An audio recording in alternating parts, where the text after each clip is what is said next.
So applications of ionisation energy देख लिया था, हम इसी को आगे कंटिन्यू करते हैं। नेक्स्ट एप्लीकेशन जो हमारे पास आयनेशन एनर्जी से रिलेटेड है,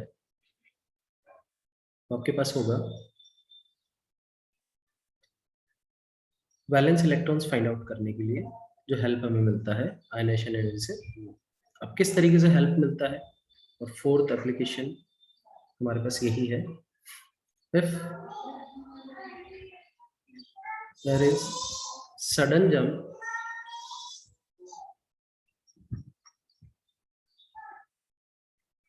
in consecutive ionization energy, then it gives idea about valence electrons. For example, let's say sodium. So electronic configuration of sodium is 281. So its ionization energy 1 is very low because it has only one electron in valence shell or outermost shell.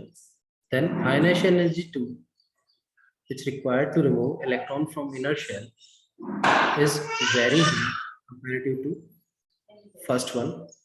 Now ionization energy third, which is larger than ionization energy 2, जैसा कि हमने पहले भी देखा है कि consecutive ionization energy ज्यादा तो होती है, बट हमारे पास ड्रास्टिक चेंज या सडन जंप कब आएगा, जब हमारे पास शेल चेंज होगा। तो पहला इलेक्ट्रॉन निकालने के लिए जो आयनाइजेशन एनर्जी चाहिए वो हमारे पास नॉर्मल होगा, सेकंड ज्यादा होना चाहिए 1 से, बट हमारे पास और ज्यादा हो जाएगा क्योंकि इलेक्ट्रॉन क्या है, इनर शेल से निकल रहा है। ठीक है, तो जैसे मान लीजिए कि इसका वैल्यू अगर x है तो ये 10x होगा और ये नॉर्मल हमारे पास 12x। ठीक है, तो ये सडन जंप आया यहाँ पे, आप देख सकते हो ये चेंज ज्यादा हुआ। इसी तरीके से एक एग्जांपल और लेते हैं। An element has consecutive ionization energies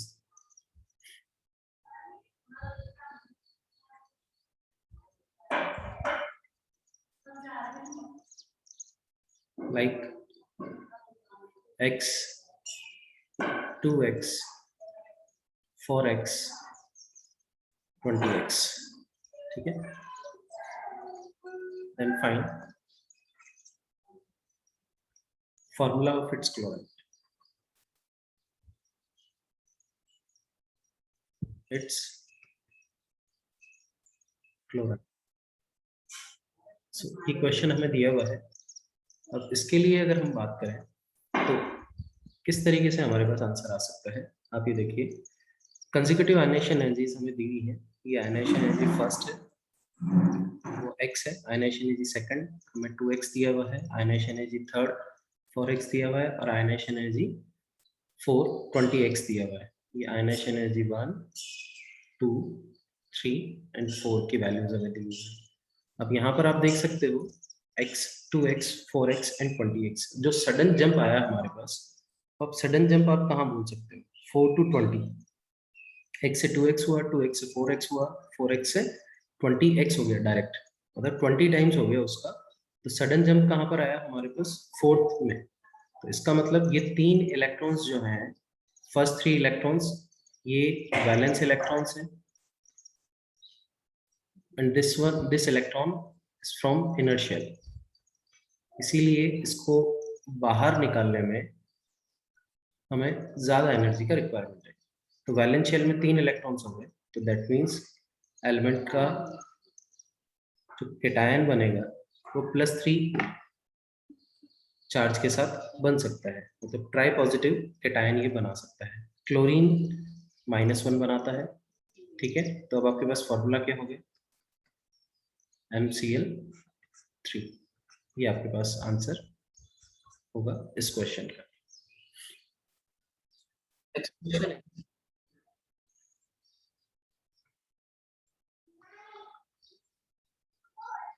Which of the following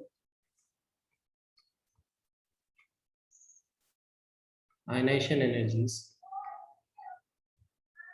set is of halogen and alkali metals? आपको ये बताना है कि कौन सा सेट एल्कली मेटल का है और कौन सा सेट हैलोजन का है. Okay, the options are, first option में दिया हुआ है आपको 10, ये ionization energy first, ionization energy second, ionization energy third, ionization energy fourth.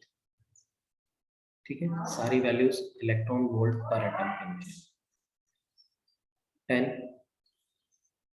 100, 130, 180. ये हमें दिया हुआ है. सेकंड हमें दिया हुआ है 200, 230, 290, 330.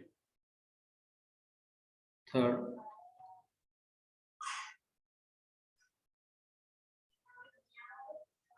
70, 90,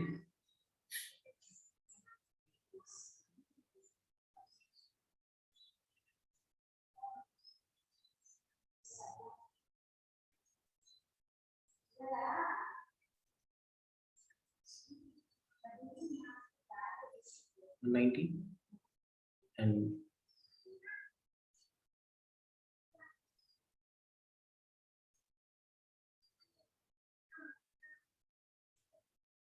240. सो अब बताएं इनमें से कौन सा ऑप्शन हैलोजेंस के लिए, कौन सा एल्कली मेटल्स के लिए, हमें बताएं.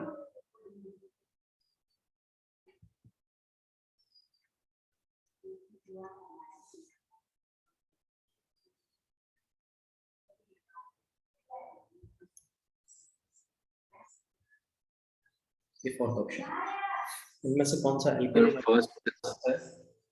The first is for alkali metals. First is for alkali metals. Yes, first. So second halogen. First one is for alkali metals. Second one is for halogens. Okay.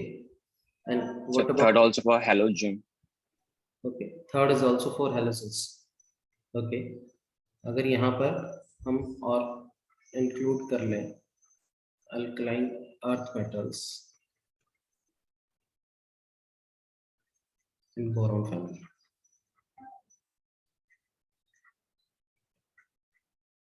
तो कौन सा किसके लिए होगा? बोरॉन फैमिली का Then so third will be alkaline earth metals. Very good. Alkaline earth metals. And the last one is for boron family because 50, 100, 150. So इनमें तो normal change है. So outermost और fourth one is higher, larger. So outermost shell में electron हमारे पास हो गए 3, valence electrons हमारे पास हो गए 3. वैलेंस इलेक्ट्रॉन 3 होना मतलब बोरॉन फैमिली. ये पॉसिबिलिटी हमारे पास हो सकती है.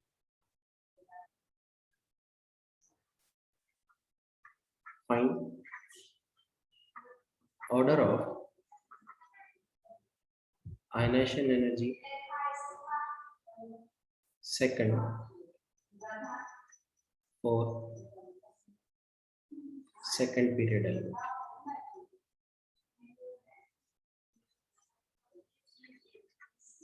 ये हमसे पूछा गया है. इसके लिए अगर हम आंसर फाइंड आउट करें, सेकंड पीरियड में हमारे पास lithium, beryllium, boron, carbon, nitrogen, oxygen, fluorine, neon, ये सब एलिमेंट्स हैं. सभी के इलेक्ट्रॉनिक कॉन्फ़िगरेशन आप पहले लिख लीजिए. 2s1, 2s2, 2s2, 2p1, 2p2, 2p3, 2p4, 2p5, 2p6। Left to right जाने पर हमारे पास आयनाइजेशन एनर्जी इंक्रीज होता है, ठीक है, ये हमें पता है। और स्टेबल कॉन्फ़िगरेशन की वजह से आयनाइजेशन एनर्जी जस्ट पास वाले से ज़्यादा हो जाती है।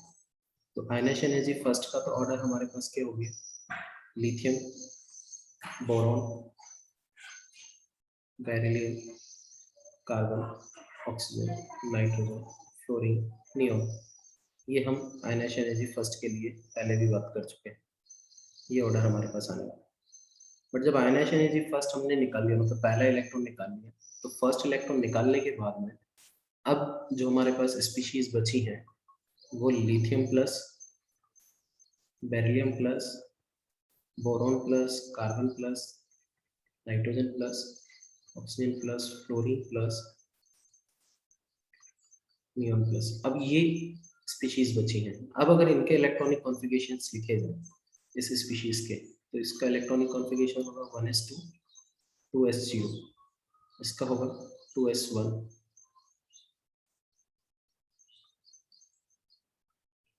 थर्ड वन का क्या होगा हमारे पास 2s2, इसका 2p1 कॉन्फ़िगरेशन होगा।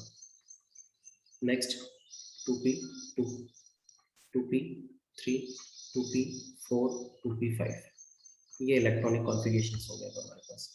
तो अब अगेन आपको वही ट्रेंड यूज करना है। लेफ्ट टू राइट जाने पर हमारे पास आयनाइजेशन एनर्जी इंक्रीज होता है, यहाँ पर भी आप वही फॉलो कीजिए।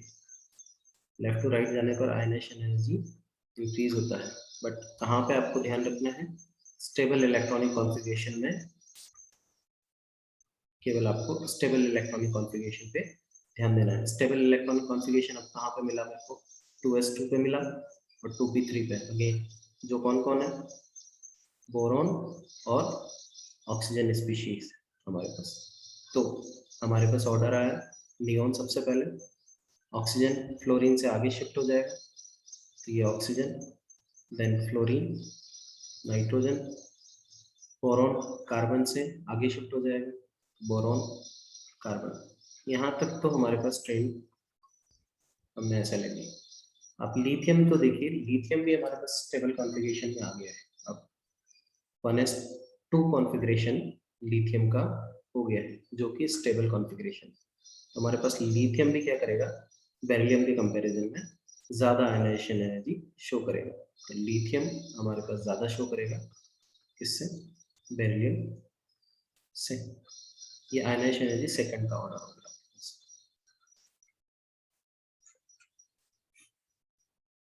ठीक है बेटा, बोरॉन और बेरिलियम और कार्बन में हमारे पास कार्बन का ही ज़्यादा होगा, ठीक, वो नॉर्मल ट्रेंड है।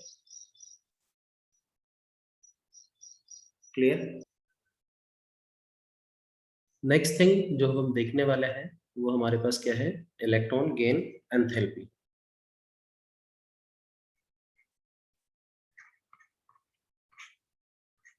Electron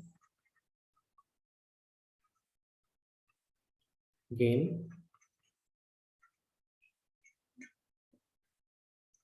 enthalpy. What is electron gain enthalpy? When an isolated gaseous atom gain an electron to form isolated gaseous ion, then the energy change in this process is called electron gain enthalpy. Okay, so what is the definition of electron gain enthalpy? The energy change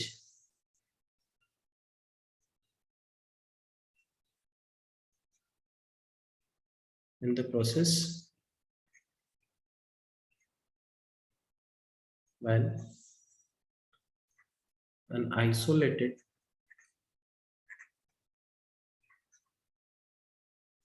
gaseous atom gain electron to form isolated gaseous ion.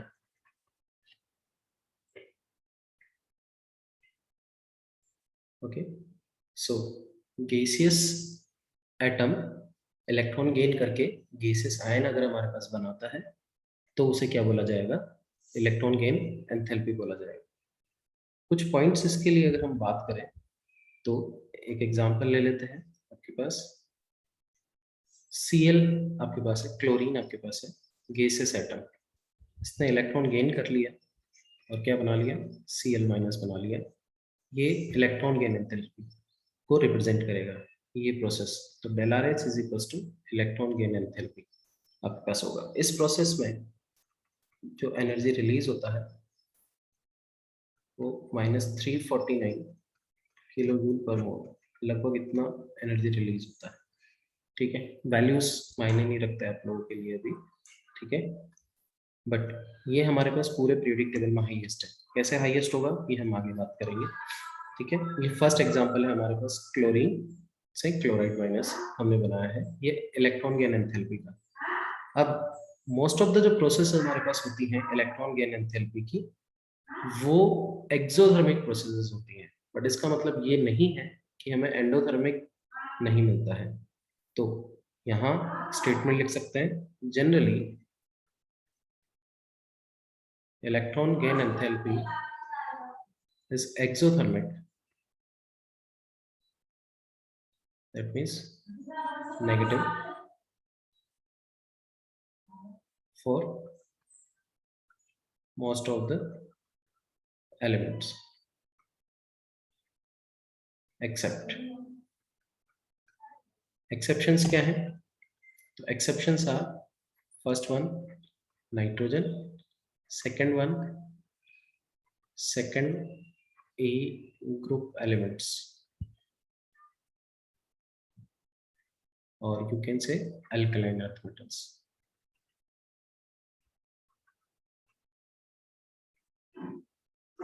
And the third one is inert gases. Okay. पूरे periodic table में केवल यही 3 examples हमारे पास ऐसे होंगे, alkaline earth metals का पूरा group, inert gases का पूरा group and nitrogen single element. ठीक है, नाइट्रोजन फैमिली नहीं, केवल नाइट्रोजन एलिमेंट। ओके, ये केवल 3 एग्जांपल्स ऐसे हैं जो हमारे पास electron gain enthalpy positive show करते हैं। पॉजिटिव मतलब एंडोथर्मिक,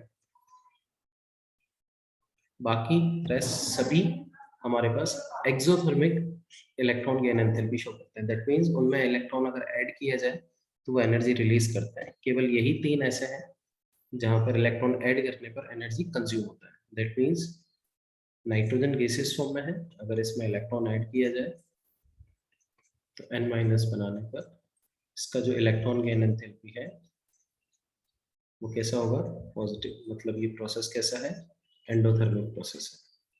बाकी रेस्ट कैसे होता है, एक्सोथर्मिक प्रोसेस होता है। इनका इलेक्ट्रॉनिक कॉन्फ़िगरेशन आपको इस बात को समझने में हेल्प कर सकता है, क्योंकि स्टेबल इलेक्ट्रॉनिक कॉन्फ़िगरेशन को तोड़ा जाए तो आपके पास क्या होगा, एनर्जी कंज्यूम हो सकता है वहाँ पे। इसीलिए ये सब क्या करते हैं, हमारे पास positive electron gain enthalpy show करते हैं। सो ये तो बात हो गया इलेक्ट्रॉन गेन एंथैल्पी का। अब सेकंड इलेक्ट्रॉन गेन एंथैल्पी के बारे में क्या होता है। फर्स्ट के बारे में हमने बात कर लिया, ठीक है, इलेक्ट्रॉन गेन एंथैल्पी फर्स्ट मतलब पहला इलेक्ट्रॉन ऐड करना, उसको इलेक्ट्रॉन गेन एंथैल्पी फर्स्ट बोला। Next point, electron gain enthalpy second के लिए आता है। सेकंड इलेक्ट्रॉन गेन एंथैल्पी का मतलब क्या है, x गैसेस फॉर्म में है, इसमें इलेक्ट्रॉन ऐड कर दिया तो क्या बन गया, x माइनस बन गया।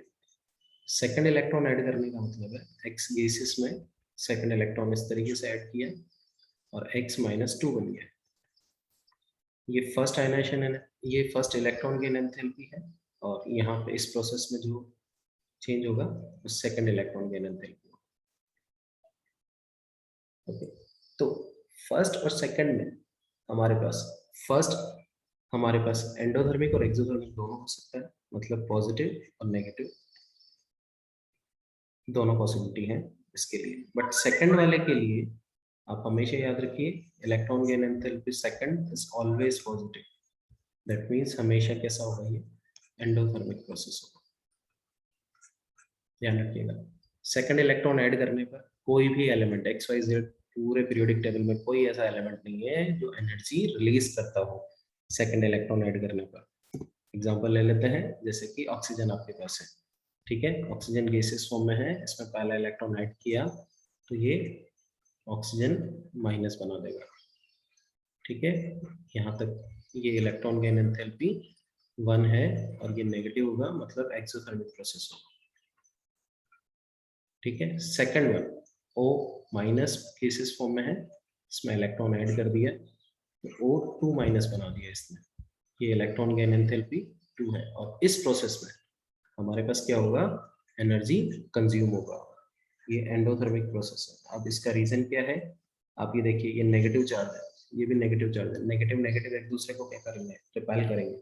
तो एनायन इस इलेक्ट्रॉन को एक्सेप्ट करने के लिए हमारे पास क्या करेगा, अपोज करेगा, और उसी अपोज के अगेंस्ट इस इलेक्ट्रॉन को इसमें ऐड किया गया है, और वही वर्क जो पोज किया गया है उसके अगेंस्ट इलेक्ट्रॉन को वहां ले जाकर फिल कर किया गया, उस वर्क से ही हमारे पास प्रोसेस कैसा हुआ, एंडोथर्मिक हो गया, एनर्जी कैसा हुआ, कंज्यूम हुआ, पॉजिटिव हो गया।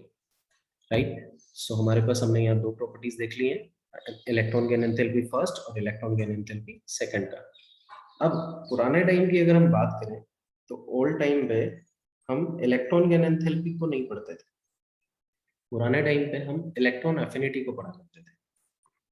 ठीक है, सो इलेक्ट्रॉन एफिनिटी ये आज भी आपको कई सारी बुक्स ऐसी मिल जाएंगी जो इलेक्ट्रॉन एफिनिटी के बेस पर हमें देती है वैल्यूज। मतलब थर्ड जो प्रॉपर्टी था ये इलेक्ट्रॉन गेन एंथैल्पी बाद में आया, उससे पहले इलेक्ट्रॉन एफिनिटी को पढ़ा जाता था। ठीक है,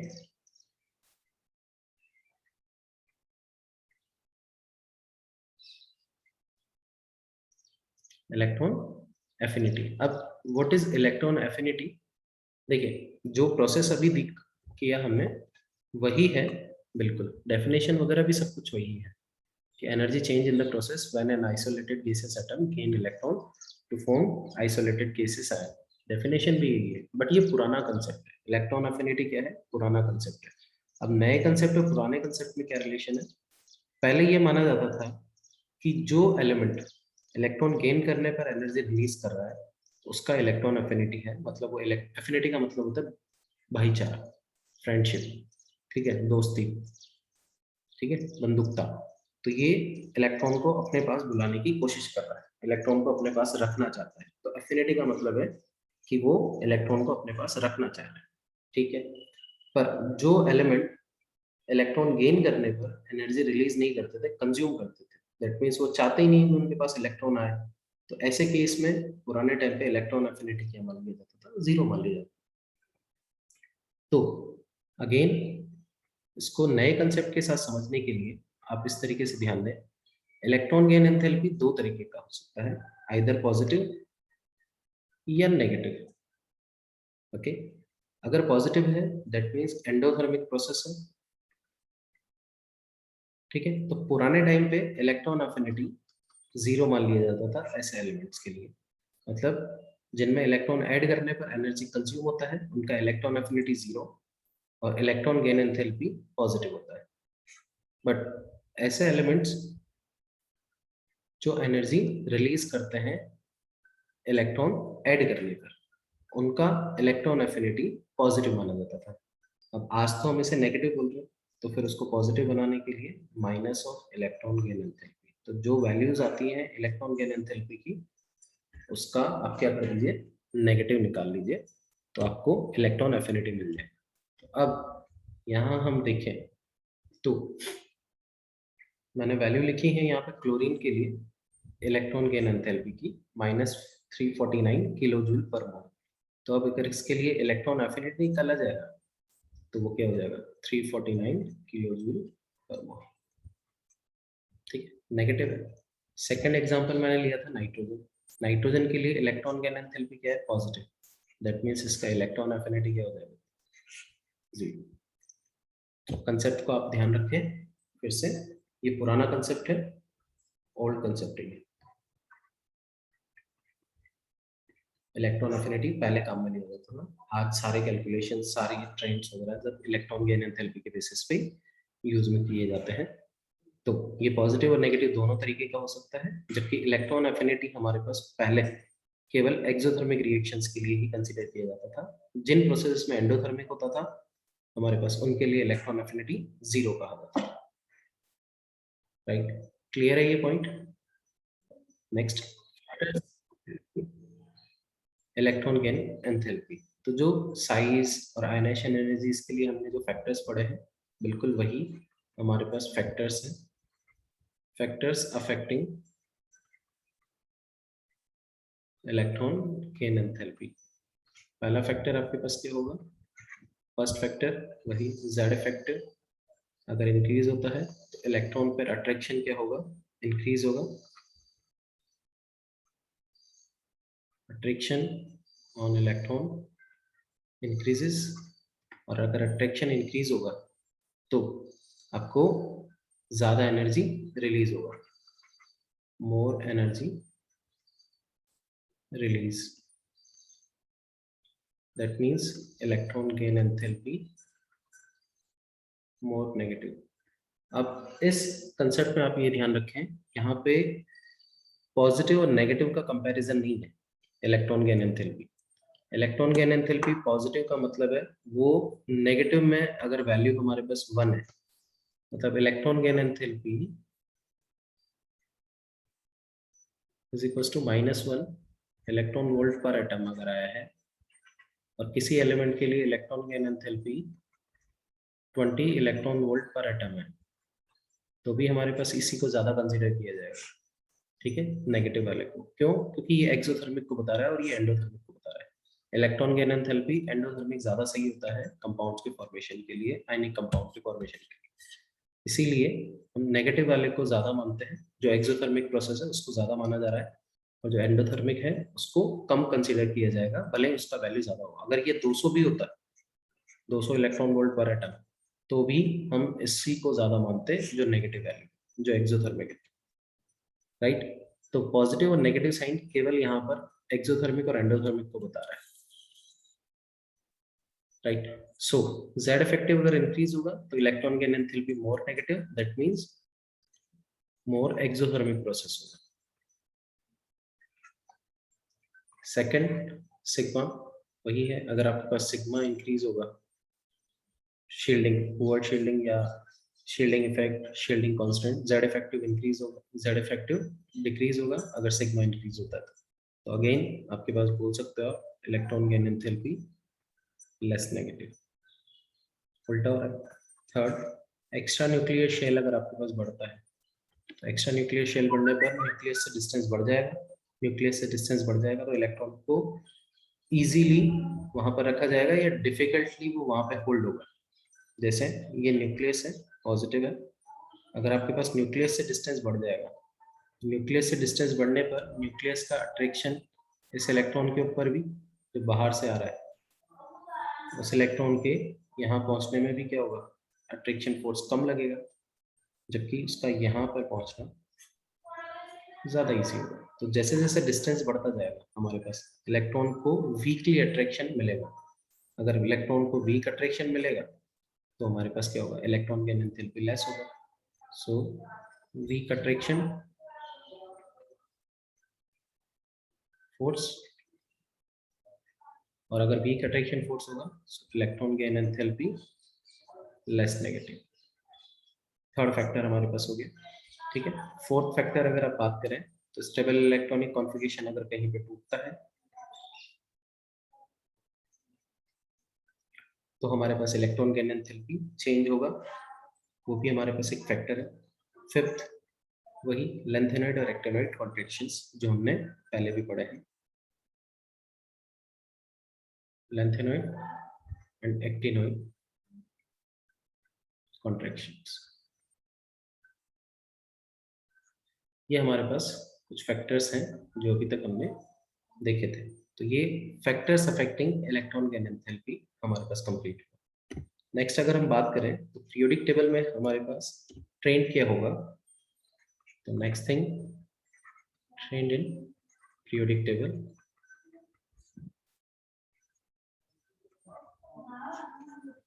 So what is trend?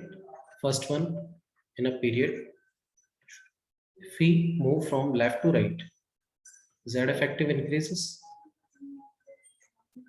so electron gain enthalpy become more negative. While in case of group, if we move top to bottom, n increases, so electron gain enthalpy, n मतलब extra nuclear shell, less negative, become less negative. Example दे देते हैं इसका। अगर आप एक period में चल रहे हैं, जैसे ऑक्सीजन फ्लोरीन आपके पास है, तो ऑक्सीजन और फ्लोरीन में एक सेकंड पीरियड का एग्जांपल है ये। तो हमारे पास लेफ्ट टू राइट जाने पर electron gain enthalpy more negative हो जाएगा। दैट मींस फ्लोरीन का इलेक्ट्रॉन गेन एंथैल्पी ज्यादा होगा ऑक्सीजन से। टॉप टू बॉटम अगर हम चल रहे हैं, तो नेक्स्ट एग्जांपल जैसे हमने ले लिया लिथियम और सोडियम, टॉप टू बॉटम जाने पर electron gain enthalpy less negative होता जाता है। इसका मतलब हमारे पास इसका लिथियम का ज्यादा होगा, सोडियम का कम होगा इलेक्ट्रॉन गेन एंथैल्पी। ठीक है, इसके बाद नेक्स्ट थिंग हमें देखना होता है एग्जांपल्स एंड एक्सेप्शंस। वही जो ट्रेंड हम अभी तक देखते आ रहे हैं वही हमारे पास है, एग्जांपल्स एंड एक्सेप्शंस। ये हम नेक्स्ट लेक्चर में कंसीडर करेंगे। इनके बारे में बात हम नेक्स्ट लेक्चर में करेंगे। कुछ एग्जांपल्स तो मैंने 2 एग्जांपल्स यहाँ पे इंक्लूड कर दिए, बाकी रेस्ट नेक्स्ट लेक्चर।